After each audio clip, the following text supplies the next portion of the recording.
Pelaksanaannya kita sesuai dengan sektor. Sektor A1, A2, A3, B1 sama B2. Tantangannya yaitu cuaca, hujan. Jadi kalau hujan lebat, ya karena berpotensi lokasi tersebut membahayakan tim SAR gabungan dan peralatan yang dimiliki oleh tim SAR gabungan. Hingga kemarin, tim SAR telah berhasil mengevakuasi 70 kantong jenazah. Diperkirakan saat ini masih ada 10 korban yang masih dinyatakan hilang. Dari 70 kantong jenazah yang dievakuasi, 53 jenazah berhasil diidentifikasi. Sementara itu, warga yang menempati posko pengungsian di kantor desa Pasir Langu jumlahnya terus berkurang. Sebelumnya, posko ini sempat menampung 400 hingga 700 pengungsi. Namun kini tinggal 46 kepala keluarga atau sekitar 145 jiwa. Sebagian warga memilih kembali ke rumah masing-masing setelah melihat situasi dan kondisi permukiman mereka sudah lebih aman. Sementara pengungsi lainnya memutuskan untuk tinggal sementara di rumah sanak keluarga atau kerabat. Meski jumlah pengungsi berkurang, petugas gabungan masih siaga di posko. Layanan logistik, kesehatan, serta pendampingan bagi penyintas bencana tetap disediakan. Tim Liputan, Kompas TV. Informasi terkini terkait pencarian dan evakuasi korban longsor Cisarua, kita terhubung dengan jurnalis Kompas TV Vida Alatas dan juru kamera Reza Pratama. Selamat pagi Vida, bagaimana kondisi korban longsor yang masih ada di posko pengungsian? Ya, Edwin, data dari kantor Desa Pasir Langu, Kabupaten Cisarua, Bandung Barat atau Kecamatan Cisarua, Kabupaten Bandung Barat begitu ya, Edwin dan juga saudara, per 1 Februari paling tidak masih ada 49 kartu keluarga yang bertahan di pengungsian kantor Desa Pasir Langu.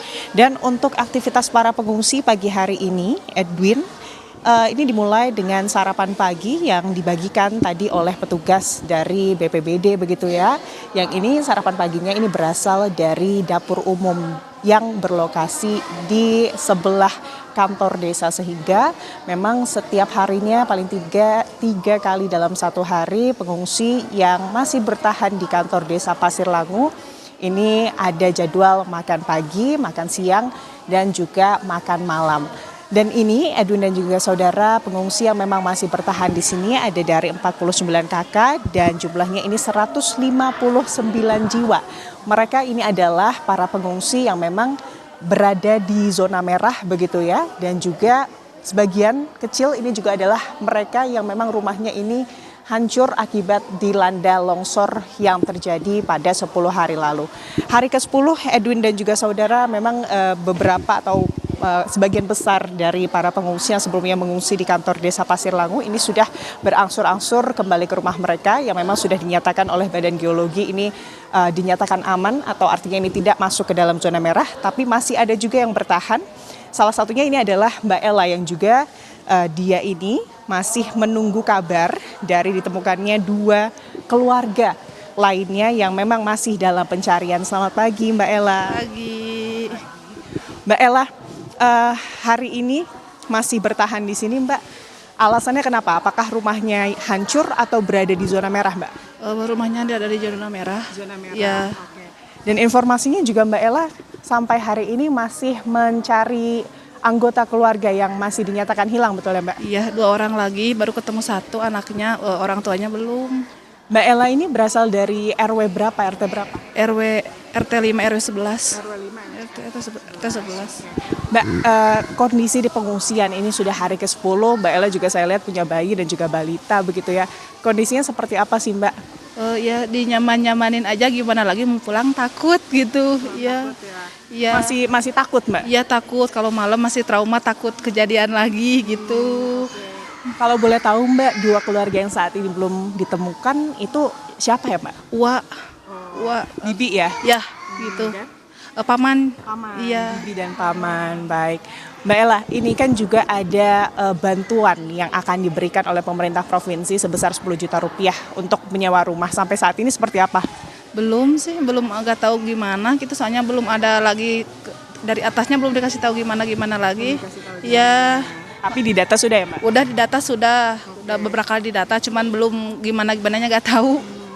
Tapi kalau kondisi rumah Mbak Ella sendiri itu seperti apa sih terakhir ditinggalkan? Alhamdulillah rumahnya nggak kena gitu, cuman di zona merah aja. Zona merah, artinya dekat dengan titik longsor gitu ya, titik rumah-rumah lain yang tertimpa longsor begitu ya Mbak Ella ya? Dekat kira-kira 20 meteran dari lokasi longsor. Untuk Mbak Ella sendiri dengan ada balita dan juga bayi gitu ya Mbak ya, di pengungsian ini ada kebutuhan-kebutuhan khusus gak sih Mbak yang masih sangat diperlukan tapi belum bisa didapatkan? Paling dalemannya soalnya susah kan ukurannya saya gede gitu. Susah daleman aja kalau baju perlengkapan anak ini alhamdulillah udah cukup cuman daleman aja yang gede. Apalagi habis melahirkan Iya. mungkin ya Mbak ya, siap. Baju mah alhamdulillah. Alhamdulillah. Iya. Selimut di sini Mbak? Ada alhamdulillah banyak, udah ada berapa ya? 4 kalau nggak salah kan selimut banyak. Oke, kalau perlengkapan bayi? Alhamdulillah popok juga setiap hari dikasih. Jadi kalau untuk kebutuhan dasar logistik ya aman ya Mbak ya.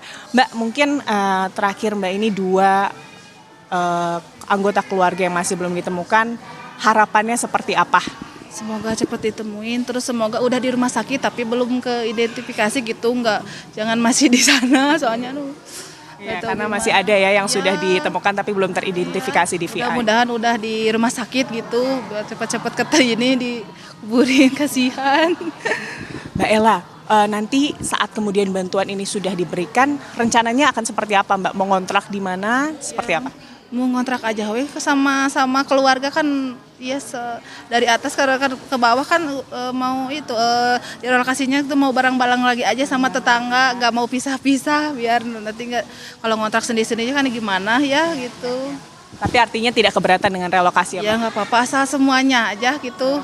Iya barang-barang mudah-mudahan di satu tempat gitu biar nyaman aja gitu sama lingkungannya. Terima kasih banyak Mbak Ella atas waktunya. Semoga 2 keluarganya, Paman dan juga Bibi bisa segera ditemukan. Atur nuhun Mbak, sehat-sehat selalu.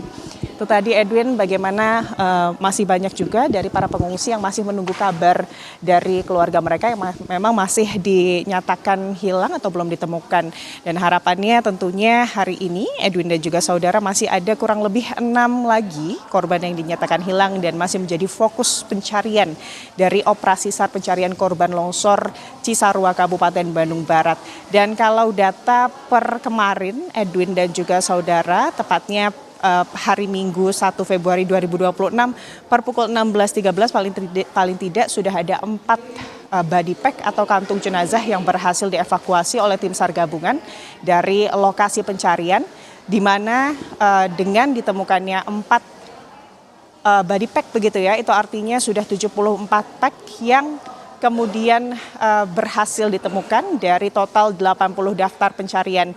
Dan untuk body pack teridentifikasi di VI per tanggal 1 Februari 2026 pukul 16 ini sudah ada 57 jiwa yang teridentifikasi dan masih ada 15 body pack lagi yang masih dalam proses identifikasi oleh DVI dari Polda Jawa Barat. Edwin. Baik, Vida, terkait dengan pencarian ini masih terus dilakukan. Lantas sampai kapan? Apakah sudah ada informasi terkait dengan tenggatnya? Lalu juga kita tahu tadi masih ada yang menunggu, harapannya ada di rumah sakit atau ada di pusat kesehatan seperti itu menunggu proses identifikasi. Kira-kira butuh waktu berapa lama untuk nanti kemudian dari body pack dan akhirnya bisa teridentifikasi, Vida?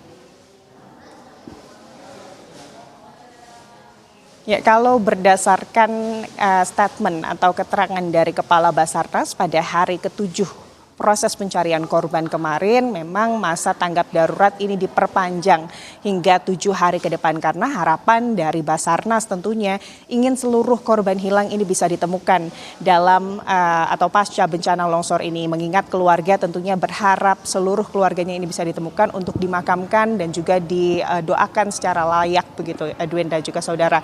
Kalau untuk setiap harinya Edwin, jika memang cuaca mendukung, pencarian ini biasa dilakukan dari pukul 8 hingga pukul 16 atau bahkan bisa sampai pukul 17 jika cuaca benar-benar cerah dalam artian tidak turun hujan ataupun kabut begitu ya yang menyelimuti kaki Gunung Burangrang, tempat TKP lokasi pencarian korban longsor. Dan untuk DVI begitu ya Edwin dan juga saudara, setiap harinya ini terus bekerja dokter-dokter forensik yang bertugas di DVI Polda Jawa Barat yang berlokasi di Desa Pasilangu begitu ya, di mana para dokter ini tentunya biasanya setiap harinya ini bisa mengidentifikasi bahkan semaksimal mungkin begitu ya untuk sesegera mungkin mendapatkan identitas dari korban yang telah ditemukan agar keluarga yang biasanya banyak juga menunggu di posko DVI begitu ya Edwin dan juga saudara ini bisa segera mendapatkan kepastian terkait anggota keluarganya yang hilang, Edwin.